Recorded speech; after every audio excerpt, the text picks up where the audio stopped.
안녕하세요. 저는 결혼 7년 차에 이혼을 선택한 30대 여자 김서윤이라고 합니다. 제가 겪었던 일을 들려드리려고 하는데 아마 많은 분들이 그런 일이 정말 있을까 하실 수도 있을 것 같아요. 하지만 저에게는 실제로 일어난 일이고 지금 돌이켜보면 훨씬 일찍 결단을 내렸어야 했다는 후회가 들기도 합니다. 먼저 제 이야기를 하려면 제 출생 배경부터 말씀드려야 할 것 같네요. 저는 아버지가 30년 전에 설립하신 한 대형 의료재단의 외동딸입니다. 청담 메디컬 그룹은 서울의 3개의 종합병원과 경기도의 5개의 분원을 운영하는 꽤 큰 규모의 의료법인이에요. 아버지는 심장외과 전문의로 시작해서 지금은 재단 이사장을 맡고 계시고 저는 경영학과를 졸업한 후 재단의 경영이사로 일하고 있어요. 그런데 저희 남편을 포함한 시댁에는 이런 사실을 모르고 있었습니다. 왜 제가 이런 신분을 숨기고 살았는지 궁금하실 텐데요. 사실 저는 어릴 때부터 아버지에게서 이런 말을 자주 들었어요. 서윤아, 우리 집안이 부유하다고 해서 네가 특별한 사람은 아니다. 돈이 있다고 사람을 함부로 대하거나 자신을 과시하는 사람이 되지는 말아라. 진짜 교양 있는 사람은 자신의 배경을 드러내지 않고도 존중받을 수 있는 사람이야. 그리고 네가 만날 사람이 너를 진심으로 좋아하는지 아니면 네 집안의 재산을 보고 접근하는지 제대로 판단할 수 있어야 한다. 특히 결혼할 때는 더욱 조심해야 해. 그래서 저는 대학교 때부터 제 집안 배경을 최대한 숨기고 살았어요. 물론 완전히 숨길 수는 없었지만 적어도 먼저 드러내지는 않았죠. 대학교에서는 장학금을 받는다고 하고 아르바이트를 한다고 하면서 평범한 중산층 집안의 딸인 것처럼 지냈습니다. 그렇게 살다가 대학교 4학년 때 남편을 만났어요. 남편 이진화는 건축학과 학생이었는데 정말 성실하고 꿈이 있는 사람처럼 보였습니다. 가난한 집안 출신이지만 열심히 공부해서 장학금을 받고 아르바이트도 하면서 학비를 벌어가며 다니고 있었어요.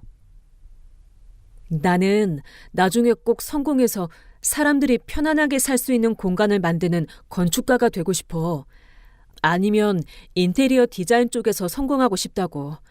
그리고 나를 믿어주는 사람에게 보답하는 사람이 되고 싶어. 서윤이 너도 나를 믿어줄 수 있겠어? 나는 지금 가진 게 없지만 정말 열심히 살 자신이 있거든. 그때 남편은 정말 진실했고 저도 그런 그의 모습에 끌렸어요. 무엇보다 진환이는 제 집안 배경을 전혀 모르는 상태에서 저를 좋아해 줬거든요. 그래서 저는 이 사람이라면 믿을 수 있겠다고 생각했습니다. 졸업 후에 진환이는 작은 인테리어 디자인 회사에 취직했고 저는 아버지 재단에서 일하기 시작했어요. 하지만 진환이에게는 제가 작은 회사에서 사무직으로 일한다고 말했습니다. 그리고 2년 정도 연애를 한 후에 결혼을 하게 되었어요. 결혼 준비를 할 때도 저는 최대한 평범하게 하려고 노력했습니다. 아버지는 호텔에서 성대하게 결혼식을 치르자고 하셨지만 저는 작은 예식장에서 조촐하게 했어요. 그때 진환이 어머니가 이런 말씀을 하시더라고요. 우리 며느리가 참 분수를 알고 착하네. 우리 집안 형편에 맞추어서 이렇게 조촐하게 결혼식 준비해주고. 요즘 여자들은 다 호텔에서 결혼식 하려고 하는데 서연이는 정말 현실적이고 좋은 애야. 우리 진환이가 복 받은 것 같아. 그런데 아버지가 무슨 일 하신다고 했지? 맞다. 작은 회사 운영하신다고 했나? 그때는 시어머니가 저를 예뻐해 주시는 줄 알았어요. 하지만 지금 생각해보니 그때부터 이미 저를 우습게 보는 마음이 있었던 것 같아요. 결혼 후에는 진환이와 함께 작은 아파트에서 신혼생활을 시작했어요. 진환이는 인테리어 회사에서 열심히 일했지만 생각만큼 수입이 좋지 않았어요. 사실 인테리어 업계는 대형 프로젝트를 따내지 못하면 수익을 내기가 쉽지 않거든요. 서윤아, 미안해. 내가 더 열심히 해서 좋은 프로젝트를 따내야 하는데 요즘 대형 병원이나 호텔 같은 곳에서 인테리어 공사를 많이 하던데 우리 회사는 아직 그런 것과 연결이 안 되어 있어. 언젠가는 꼭 큰 프로젝트를 해보고 싶어. 저는 그때 진환이에게 제가 도움이 될 수 있다는 걸 말하고 싶었지만 아직은 때가 아니라고 생각했어요. 시댁은 시아버지, 시어머니, 그리고 진환이의 남동생인 진수가 함께 살고 있었습니다. 시아버지는 진환이와 함께 인테리어 회사를 운영하고 계셨고 시어머니는 전업주부셨어요. 진수는 진환이보다 2살 어린데 의대를 다니고 있었습니다. 그런데 진수도 결혼 3년 차가 되던 해에 결혼을 했어요. 상대방은 같은 병원에서 실습하던 의대생이었는데 이름은 유혜진이었습니다. 혜진이는 집안도 괜찮고 의사가 될 예정이라서 시어머니가 정말 좋아하셨어요. 우리 혜진이는 정말 똑똑하고 예쁘고 다 갖췄네. 의사 되면 우리 집안 체면도 서고. 역시 우리 진수 복이 많아서 이런 좋은 여자를 만났나 봐. 혜진이와 저는 동서 사이가 되었는데 처음에는 관계가 나쁘지 않았어요. 하지만 시간이 지나면서 미묘한 차이가 느껴지기 시작했어요. 사무직이면 돈은 얼마나 벌어? 그런데 사무직이 뭐 대단한 직업이라고 맨날 바쁘다고 그래. 우리 진환이가 회사에서 야근하고 힘들게 일하는데 며느리가 집에서 밥이나 제대로 차려놓고 기다리고 있어야 하는 거 아니야? 요즘 여자들은 다 일한다고 하면서 집안일은 소홀히 하더라. 그런데 혜진이는 달라. 의대생이라 바쁜데도 시댁일 챙기고 우리한테도 잘하고. 저는 시어머니가 오해하고 계신다고 설명하려고 했지만 별로 관심을 보이지 않으셨어요. 그냥 별 볼 일 없는 집안에서 온 며느리 정도로만 생각하시는 것 같았어요. 그런데 정말 놀라운 일이 있었어요. 결혼한 지 3년 정도 되었을 때 혜진이가 의대 실습을 하러 저희 재단 산하 병원에 오게 된 거예요. 혜진이는 그때까지 저를 그냥 평범한 직장인이라고만 생각했는데 병원에서 저를 보고는 깜짝 놀라더라고요. 언니? 언니가 여기서 뭐 하세요? 설마 여기서 일하시는 거예요? 나 여기서 일해. 그런데 혜진아, 너 여기서 실습하는구나. 어떤 과에서 실습해? 네, 내과에서 실습 중인데 언니 혹시 여기서 정확히 무슨 일 하세요? 그냥 사무직이라고 하셨는데. 그런데 혜진이가 다른 실습생들과 얘기하는 걸 우연히 듣게 되었는데 실습생들이 혜진이에게 이런 말을 하더라고요. 야, 너 방금 서 이사님이랑 얘기한 거 맞지? 어떻게 알아? 진짜 신기하다. 청담 메디컬 그룹 서 이사님이랑 아는 사이야? 정말? 김소윤 이사님 말하는 거야? 세상 참 좁네. 그분 완전 능력자시던데.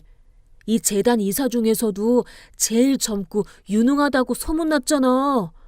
너 어떻게 알게 됐어? 그때 혜진이의 얼굴이 새하얗게 되는 걸 봤어요. 혜진이는 그 후로 저를 대하는 태도가 완전히 달라졌습니다. 갑자기 존댓말을 쓰기 시작하고 저만 보면 어색해하더라고요. 언니, 아니, 이사님, 저 정말 몰랐어요. 언니가 청담 메디컬 그룹 이사님이신 줄은. 그럼 언니 아버지가... 혜진아, 나는 그냥 네 언니야. 집에서는 편하게 대해도 돼.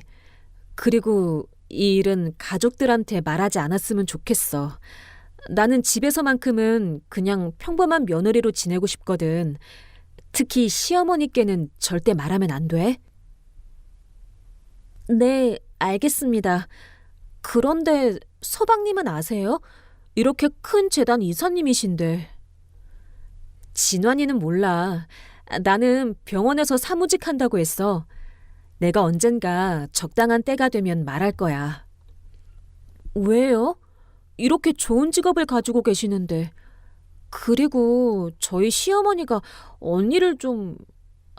죄송해요.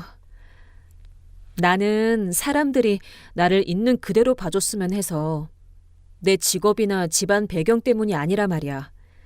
그리고 시어머니도 나쁜 분은 아니셔. 그냥 모르고 계신 거니까 너도 이해해 줄 수 있지? 혜진이는 그때부터 저의 정체를 알고 있는 유일한 가족이 되었어요. 하지만 그 비밀을 지켜달라고 부탁했고 혜진이도 약속해 줬습니다. 그런데 문제는 그 이후부터였어요. 시댁에서 저를 대하는 태도가 점점 더 나빠지기 시작한 거예요. 특히 시어머니는 저에게 갈수록 차갑게 대하시면서 혜진이랑 비교를 하기 시작했어요. 진환이는 이런 상황에서도 저를 별로 도와주지 않았어요.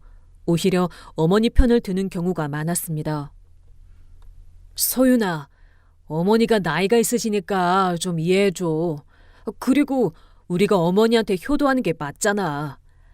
나도 회사에서 힘든데 네가 좀 도와주면 안 될까? 너도 나중에 나이 들면 이해하게 될 거야. 저는 그때마다 답답했지만 가족의 평화를 위해서 참고 넘어갔어요. 하지만 시간이 갈수록 상황은 더 나빠졌습니다. 특히 시어머니는 저에게 대놓고 무시하는 말을 하기 시작했어요. 혜진이는 의사 될 건데 우리 큰며느리는 고작 사무직이잖아. 같은 직장인이라고 해도 차이가 이렇게 나는구나. 혜진아, 너는 나중에 의사 되면 정말 자랑스러울 거야. 우리 큰며느리처럼 별 볼 일 없는 일 하는 사람이랑은 다르지. 그런 말을 들을 때마다 정말 화가 났지만 저는 계속 참았어요. 하지만 혜진이가 그런 말을 들을 때마다 어색해하는 표정을 짓는 걸 봤어요. 혜진이는 제 정체를 알고 있으니까요. 그런데 시간이 지나면서 시댁의 경제 상황이 점점 어려워지고 있다는 걸 알게 되었어요. 시아버지의 인테리어 업체 사업이 잘 안 되고 있었고 진환이도 큰 프로젝트를 따내지 못해서 수입이 불안정했거든요. 더군다나 요즘은 대형 병원이나 상업시설들이 인테리어 업체를 선정할 때 더욱 까다로워져서 작은 회사들은 기회를 잡기가 더 어려워졌다고 하더라고요. 그래서인지 시어머니는 저에게 더욱 신경질적으로 대하기 시작했어요. 마치 저 때문에 집안이 잘 안 되는 것처럼 말씀하시면서요. 그런 말을 들을 때마다 정말 화가 났지만 저는 계속 참았어요. 하지만 혜진이가 그런 말을 들을 때마다 더욱 어색해하는 표정을 짓는 걸 봤어요. 혜진이는 제 정체를 알고 있으니까 시어머니가 얼마나 말도 안 되는 소리를 하고 계신지 잘 알고 있었을 거예요.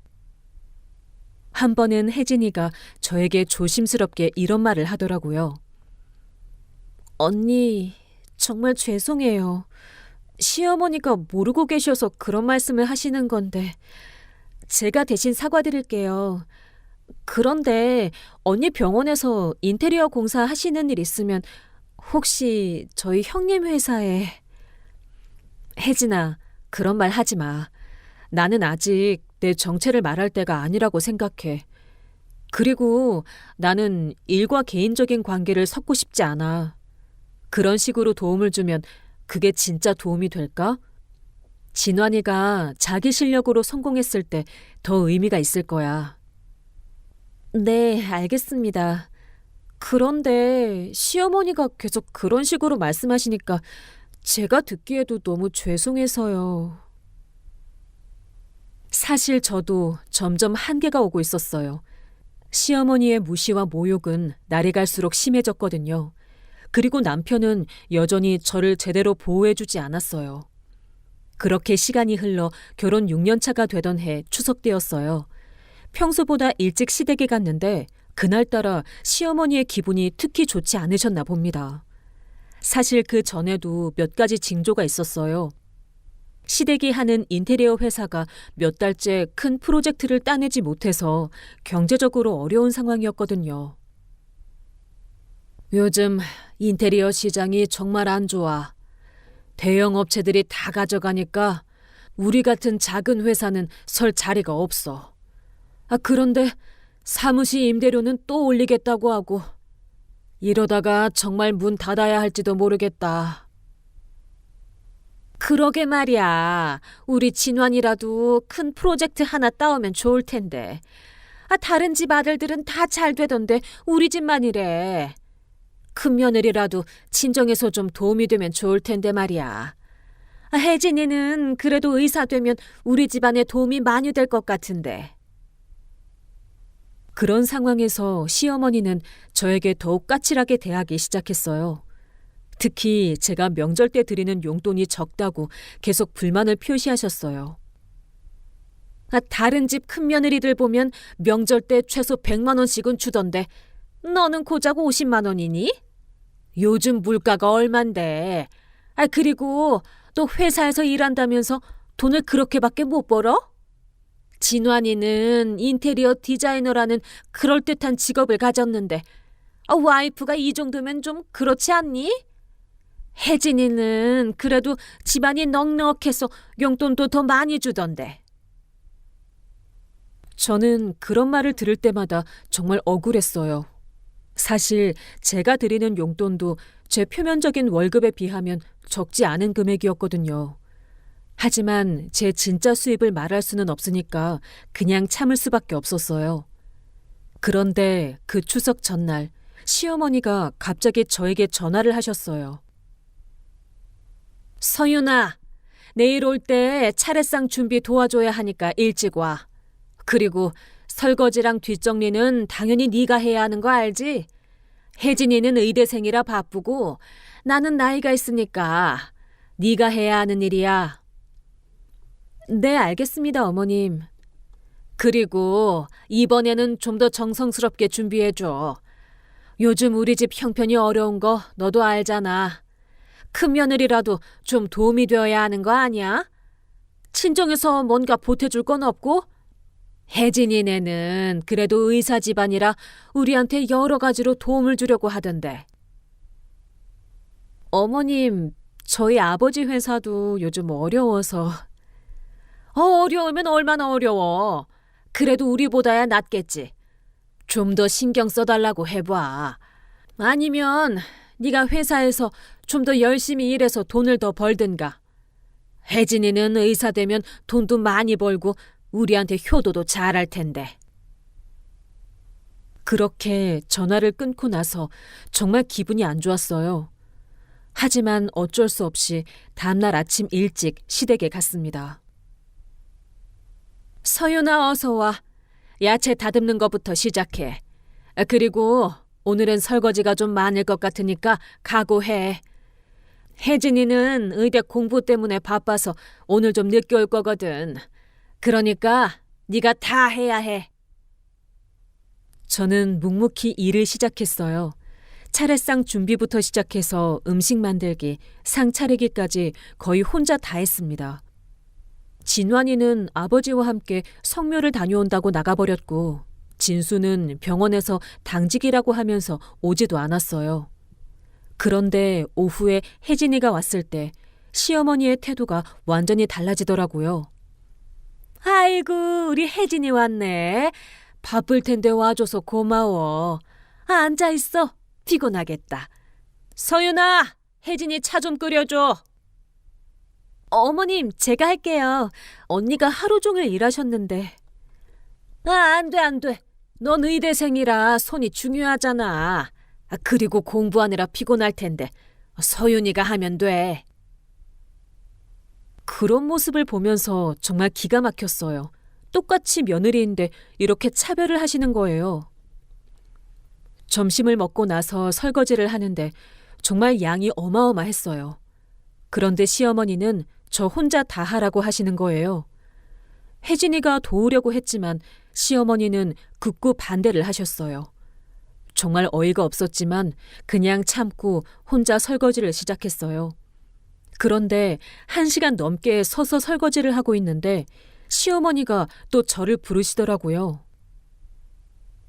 서윤아, 설거지는 나중에 하고 과일부터 깎아. 어머님, 설거지 다 끝내고 과일 깎을게요. 조금만 기다려주세요. 뭐? 기다리라고? 혜진이 앞에서 기다리라고 하는 게 어디 있어? 당장 과일부터 깎으라고. 그때 정말 화가 났어요. 하지만 혜진이가 보고 있는 상황에서 시어머니와 말다툼을 할 수는 없잖아요. 그래서 그냥 손을 닦고 과일을 깎기 시작했어요. 그런데 과일을 깎고 있는데 시어머니가 또 이런 말을 하시는 거예요. 어머, 서윤아, 사과 깎는 것 좀 봐. 껍질이 너무 두껍게 나오잖아. 요즘 과일이 얼마나 비싼데 그렇게 깎으면 어떻게 해?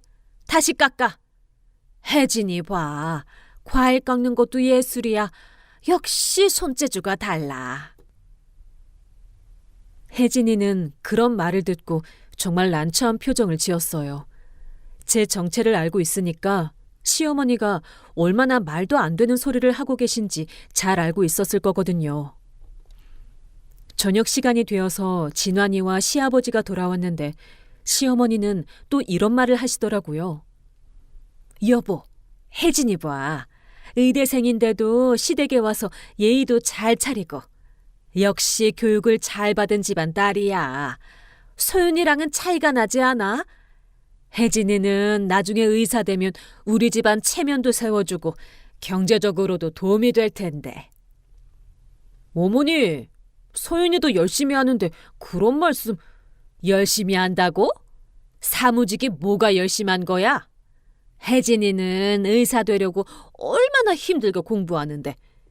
그리고 집안도 좋아서 우리한테 도움도 많이 되고. 큰며느리는 친정에서 도움되는 것도 없으면서. 그런 말을 들으면서 정말 견딜 수가 없었어요. 특히 혜진이가 듣고 있는 상황에서 그런 비교를 당하니까 더욱 모욕감이 들었거든요. 저녁을 먹고 나서도 또 설거지가 기다리고 있었어요. 결국 저는 또 혼자서 산더미 같은 설거지를 다 했어요. 그런데 설거지를 마저 끝내고 나니까 시어머니가 또 저를 부르시더라고요.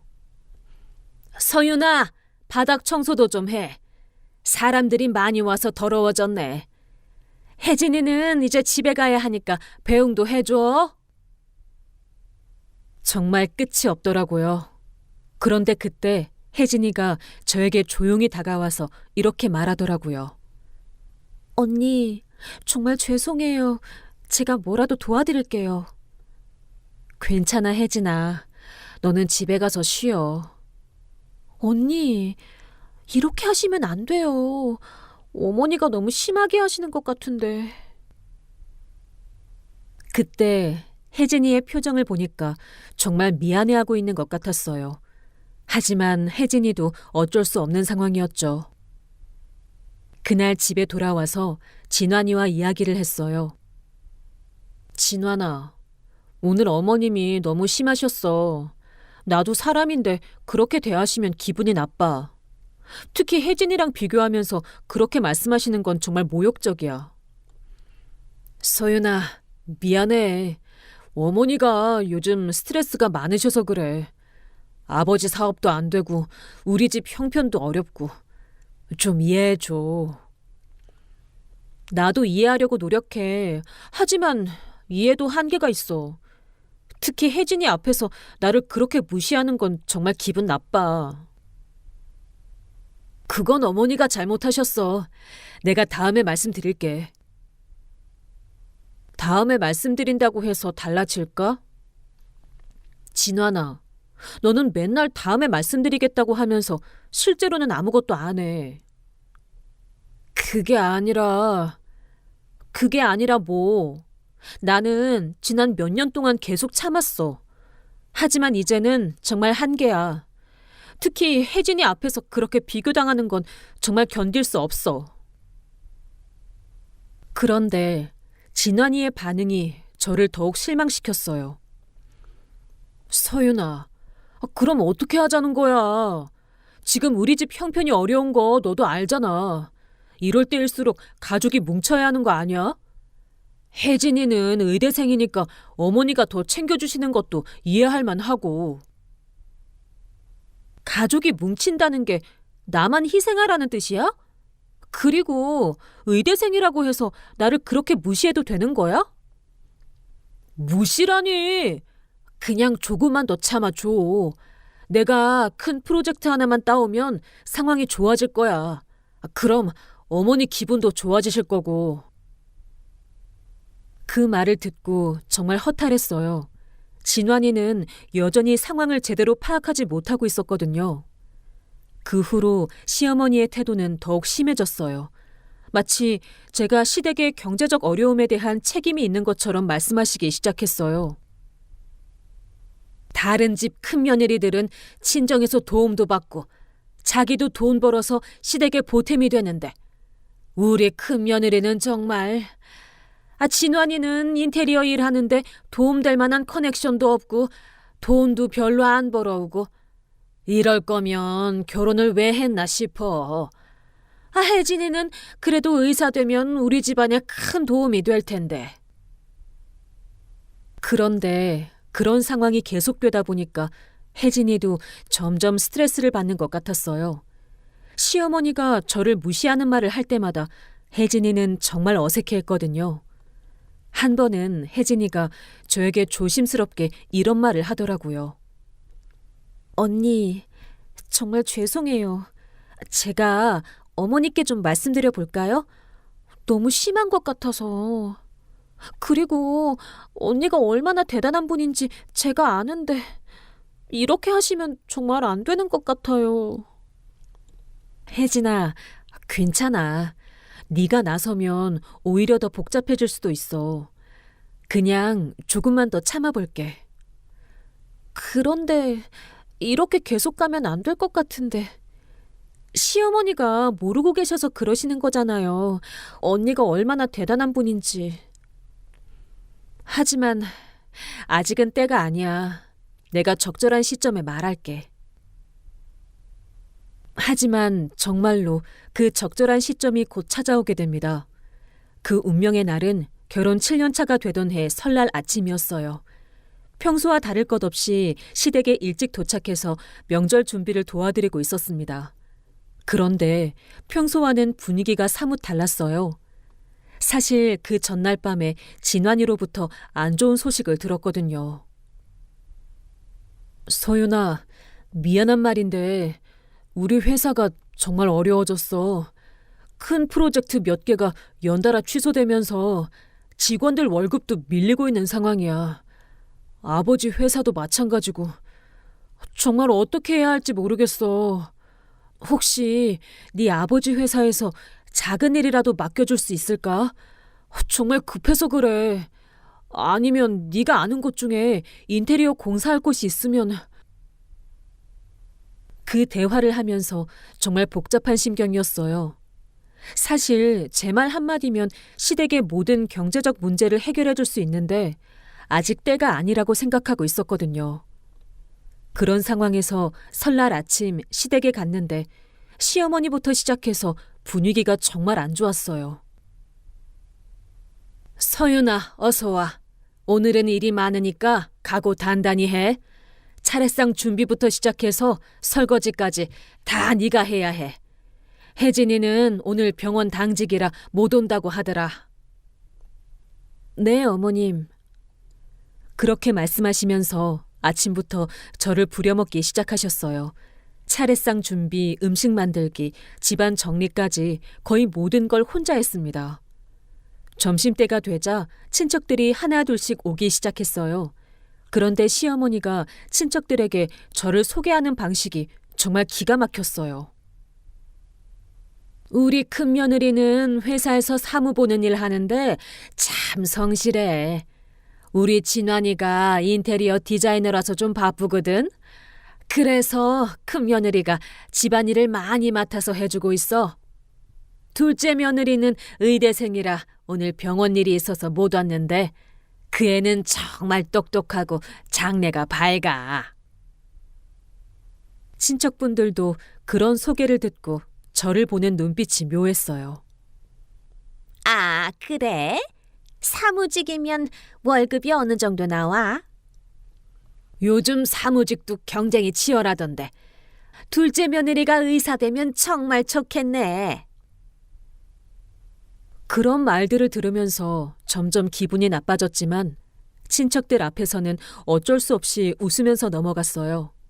그런데 설거지를 하는 제 앞에서 이런 말씀을 하시는 거예요. 진짜 큰며느리 복은 없는 것 같아. 돈도 별로 못 벌어오고 집안일도 이 모양이고 친정에서 도움되는 것도 없고 혜진이 같은 애가 큰 며느리였으면 얼마나 좋았을까. 의사 되면 우리 집안 경제적으로도 도움 많이 될 텐데. 어머님, 말씀을 너무 심하게 하시는 거 아니에요? 심해? 뭐가 심해? 사실을 말하는 건데. 너 결혼한 지가 언젠데 우리 집에 도움된 게 있어? 혜진이는 그래도 의대생이라고 자랑스럽기라도 하지. 너는 뭐야? 고작 사무직하면서 뭐가 그렇게 바빠? 그때 정말 참을 수가 없었어요. 하지만 친척들이 거실에 있는 상황에서 큰 소리를 낼 수는 없었거든요. 어머님, 저도 열심히 살고 있어요. 그렇게 말씀하시면 기분이 나빠요. 기분이 나빠? 그럼 기분 안 나쁘게 일 좀 제대로 해. 설거지도 이 모양이고 친정에서 도움도 안 되고 정말 큰 며느리 복은 없어. 그때 마침 혜진이가 당직을 마치고 시댁에 들어왔어요. 본래는 못 온다고 했는데 일찍 끝나서 왔다고 하더라고요. 어머님, 안녕하세요. 당직이 일찍 끝나서 왔어요. 형님, 안녕하세요. 아이고, 우리 혜진이 왔네. 어서 들어와서 앉아. 차 한잔 할래? 괜찮아요, 어머님. 형님이 설거지 하시는 걸 도와드릴게요. 안 돼, 안 돼. 넌 병원에서 힘들었을 텐데 뭔 설거지야. 서윤이가 하면 돼. 너는 의사 될 사람인데 손 다치면 어떻게 해? 혜진이는 그런 말을 들으면서 정말 난처한 표정을 지었어요.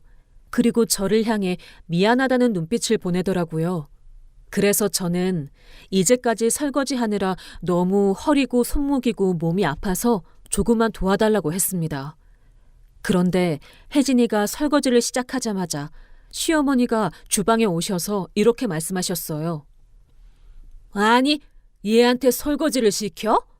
야, 어디 주제도 모르는 년이 감히 누굴 시켜? 그런데 시어머니는 거기서 멈추지 않으시더라고요. 제 뺨을 때리셨습니다. 그때 혜진이의 얼굴이 정말 하얗게 변했어요. 아마 더 이상 참을 수 없었나 봅니다. 어머님, 그러시면 안 돼요. 언니가 얼마나 대단한 분인지 아세요? 대단하긴 뭐가 대단해? 고작 사무직이 뭐가 대단한 거야? 언니는 사무직이 아니에요.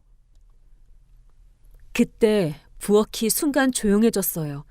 시어머니도 저도 혜진이를 쳐다봤거든요. 뭐라고? 사무직이 아니라고?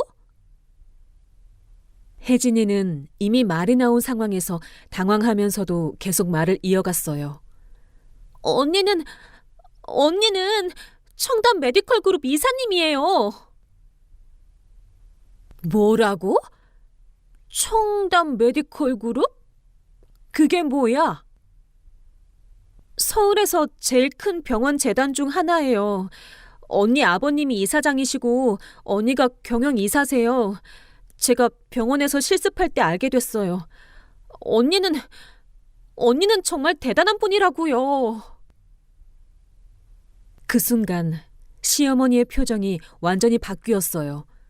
처음에는 믿을 수 없다는 표정이었다가 점점 당황하는 모습으로 변해갔어요.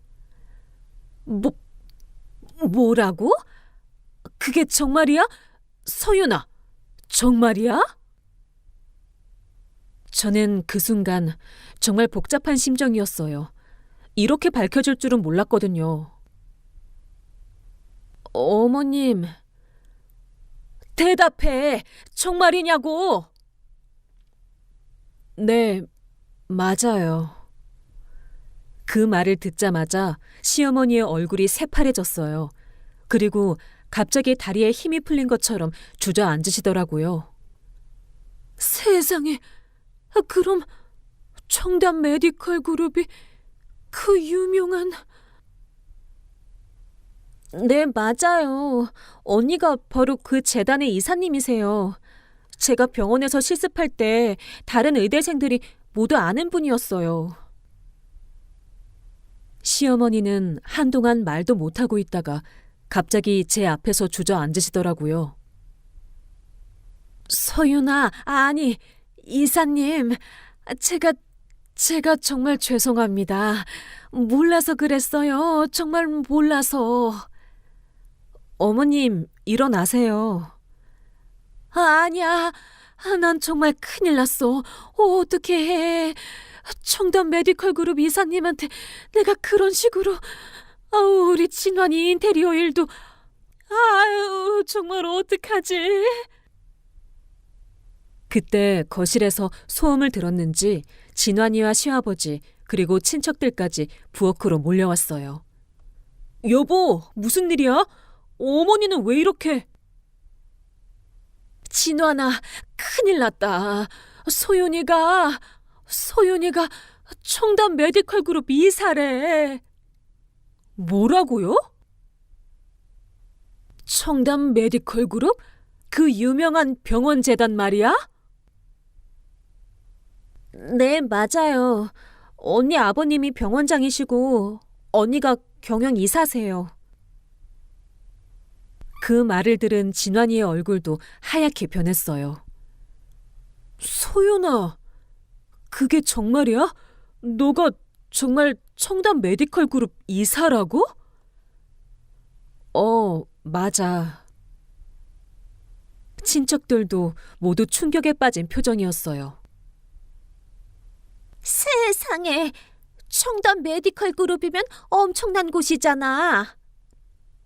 거기 인테리어 공사만 해도 몇십억은 될 텐데. 시아버지도 갑자기 깨달은 듯한 표정을 지으시더라고요.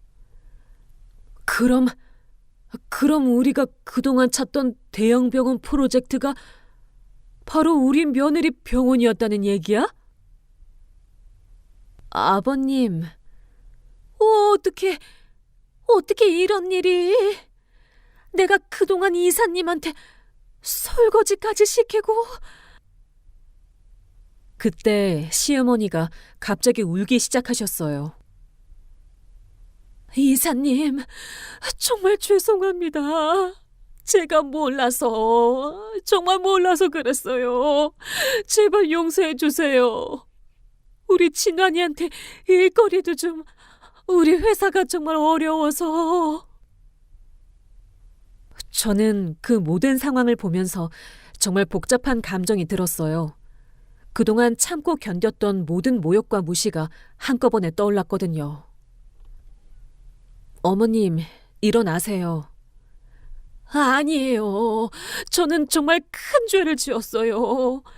이사님께 어떻게 그런 말을 했는지 설거지까지 시키고 정말 죄송합니다. 서윤아, 그럼 네가 정말 왜 말하지 않았어? 우리가 이렇게 어려운데. 진환아, 나는 너희가 나를 있는 그대로 사랑해줬으면 했어. 내 직업이나 집안 때문이 아니라. 하지만 우리 집이 이렇게 어려운 상황인데 네가 도와줄 수 있었잖아. 그 말을 들었을 때 정말 실망스러웠어요. 지금 이 순간에도 진환이는 저를 걱정하는 게 아니라 경제적인 도움을 생각하고 있었거든요. 역시 그렇게 생각하는구나. 지금까지 내가 당한 모욕은 생각도 안 하고 돈 얘기부터 하는 거야? 아니에요, 이사님. 저희가 잘못했어요. 앞으로는 정말 잘할게요. 제발 우리 집안을 도와주세요. 저희 회사가 정말 어려워서. 그때 저는 정말 화가 났어요. 결국 이 사람들도 저를 진심으로 대했던 게 아니라 제가 가진 것 때문에 관심을 보이고 있었거든요. 그날 저는 시댁에서 바로 나와버렸어요. 더 이상 그 자리에 있을 수가 없었거든요. 집에 돌아오는 길에 진환이가 계속 전화를 했지만 받지 않았어요. 문자도 수십 개 왔는데 다 무시했습니다. 저는 혼자만의 시간이 필요했어요. 집에 도착해서 차분히 생각해 봤는데 결론은 명확했어요. 더 이상 이 결혼 생활을 지속할 수 없다는 거였습니다. 그날 밤 늦게 진환이가 집에 들어왔어요. 서윤아, 얘기 좀 하자. 오늘 갑자기 나가버리면 어떻게 해? 진환아, 나는 이제 더 이상 참을 수 없어. 오늘로 끝이야.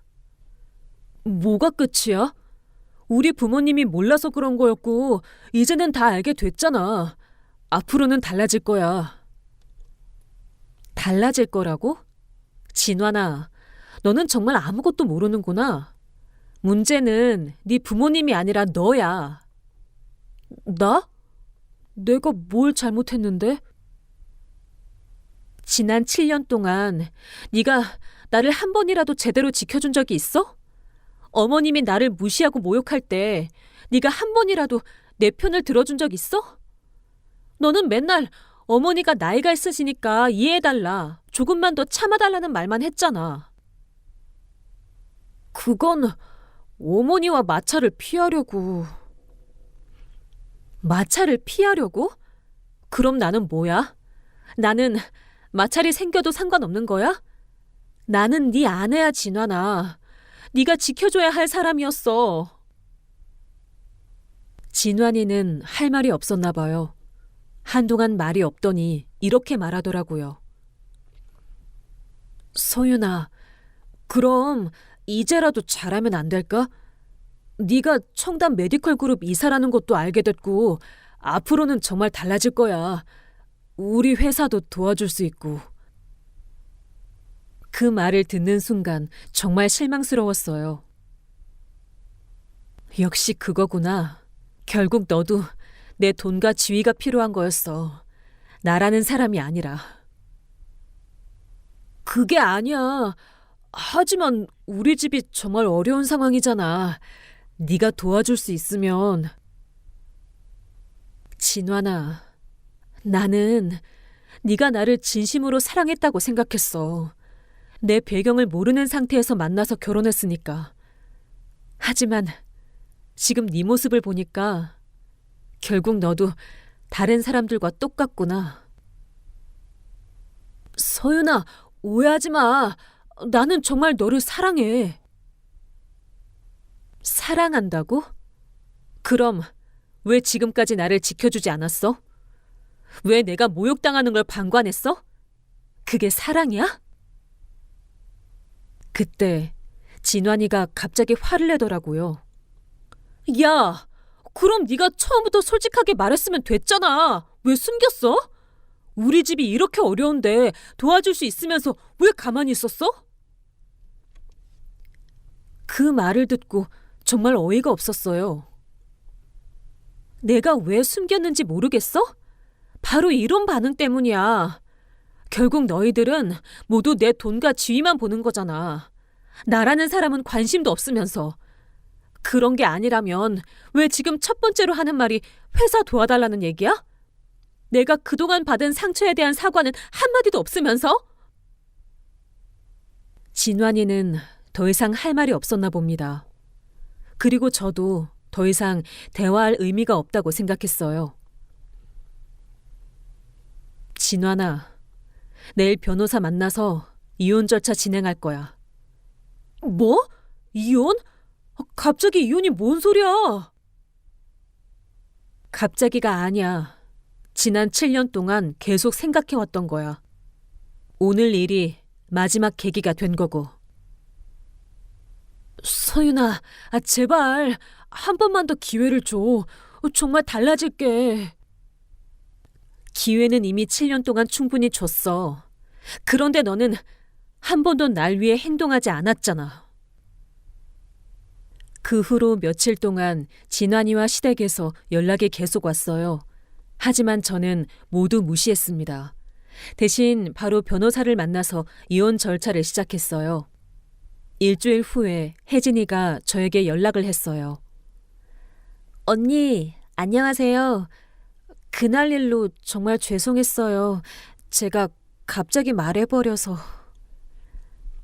혜진아, 너는 잘못한 게 없어. 오히려 고마워.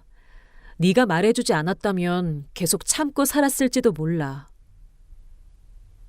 언니, 혹시 이혼 정말 하시는 거예요? 이미 절차 시작했어. 시댁에서 난리가 났어요.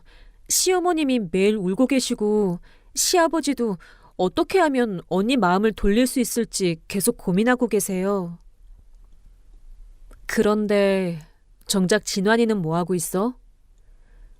솔직히 말하면 회사 일 때문에 거기에 더 신경 쓰고 계시는 것 같아요. 형님한테 도움을 받을 수 있을 거라고 기대하고 계신 것 같아서. 그 말을 듣고 역시나 싶었어요. 진환이는 끝까지 제 마음보다는 경제적인 도움을 우선순위에 두고 있었던 거예요. 역시 그렇구나. 혜진아, 너는 그 집안에서 조심해. 나처럼 되지 말고. 형님, 정말 돌이킬 수 없는 건가요? 혜진아, 7년 동안 나는 정말 최선을 다했어. 하지만 그들은 나를 한 번도 진심으로 대하지 않았어. 내 신분을 알기 전까지는 무시하고 모욕했고, 알고 나서는 이용하려고만 해. 이런 관계가 지속될 수 있을까?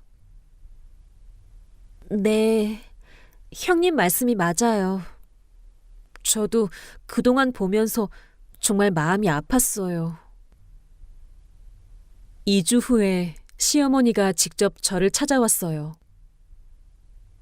서윤아, 아니 이 이사님, 제발 한 번만 더 기회를 주세요. 제가 정말 잘못했어요. 어머님, 이미 늦었어요. 아니에요. 제가 앞으로 정말 잘할게요. 며느리로 모실게요. 아니, 딸처럼 모실게요. 그러니까 제발 우리 진환이랑 이혼은 하지 마세요. 어머님, 정말 궁금한데요. 어머님이 지금 제게 사과하시는 이유가 뭔가요? 제가 그동안 받은 상처 때문인가요? 아니면 저희 병원 인테리어 공사 때문인가요? 그런 게 아니에요. 정말 잘못했다고 생각해서. 솔직하게 말씀해 주세요. 만약 제가 그냥 평범한 사무직이었다면 어머님이 지금 이렇게 찾아오셨을까요? 시어머니는 대답하지 못했어요. 사실 답은 뻔했거든요. 어머님, 어머님의 사과는 진심이 아니에요. 저에게 필요한 건 진심 어린 사과와 변화인데 어머님이 보여주시는 건 이해관계에 따른 계산된 행동이에요. 그리고 저는 이제 이사님이 아니에요. 곧 남남이 될 사람이죠. 3개월 후 이혼이 성사되었어요. 진환이는 끝까지 재산 분할을 요구했지만 저는 아무것도 주지 않았습니다. 결혼 전부터 제가 가지고 있던 재산이었으니까요. 이혼 후에 시댁에서 몇 번 더 연락이 왔어요. 여전히 인테리어 공사를 부탁하는 내용이었죠. 하지만 저는 모든 연락을 차단했습니다. 혜진이와는 가끔 연락을 하고 있어요. 혜진이가 전해주는 소식에 따르면 진환이네 가족은 지금도 제가 도움을 줄 것을 기대하고 있다고 하더라고요. 언니, 시댁에서 아직도 언니가 마음을 돌릴 것 같다고 하세요. 특히 형님은 언니가 화가 나서 그런 거니까 시간이 지나면 돌아올 거라고. 정말 끝까지 나를 모르는구나. 혜진아, 너는 그 집안 사람들이 뭘 원하는지 정확히 알고 있지? 네, 언니의 도움을 원하고 있어요. 솔직히 말하면 언니라는 사람보다는. 맞아. 그게 바로 내가 이혼한 이유야. 그 후로 1년이 지났는데 혜진이를 통해 들은 소식으로는 진환이네 인테리어 회사는 결국 문을 닫았다고 하더라고요. 시아버지 회사도 마찬가지였고요. 언니, 혹시 그래도 조금은 안타깝지 않으세요? 혜진아, 나는 7년 동안 정말 많은 기회를 줬어. 하지만 그들은 끝까지 변하지 않았어.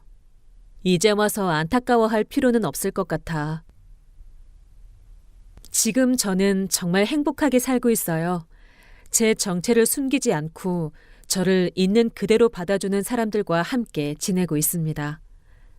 여러분, 저는 이 경험을 통해서 정말 많은 것을 배웠어요. 첫째, 자신의 가치를 스스로 낮춰서는 안 된다는 것입니다. 저는 가족의 평화를 위해서라는 핑계로 7년 동안 모욕을 참았지만 그건 잘못된 선택이었어요. 둘째, 진정한 사랑은 조건이 없다는 것입니다.